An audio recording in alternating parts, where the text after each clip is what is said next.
Hello, I'm Danny Bishop, Corporate Director of Training for the Crosby Group, and I'd like to welcome you back to another episode of Ask the Expert.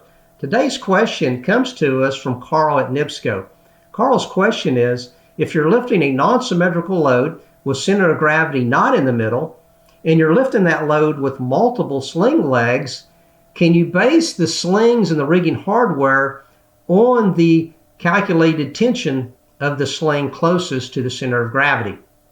Well, to answer that question, let me first state that I do like the idea of basing the sling capacity on the sling closest to the center of gravity, because that's the one, in this example, taking the greatest share of the load.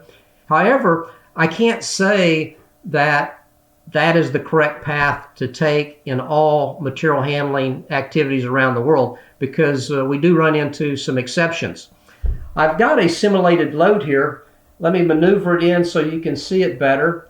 It's good for explaining complex topics and even simple rigging topics at times.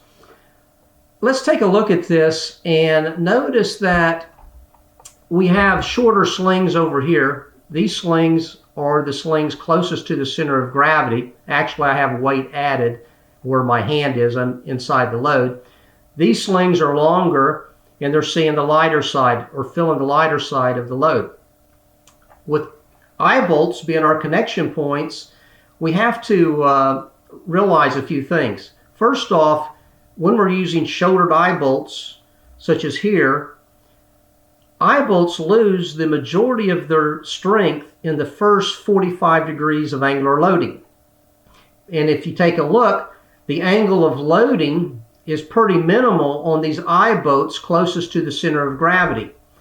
The angle of loading on the eye bolts away from the center of gravity, as over here, this is more drastic.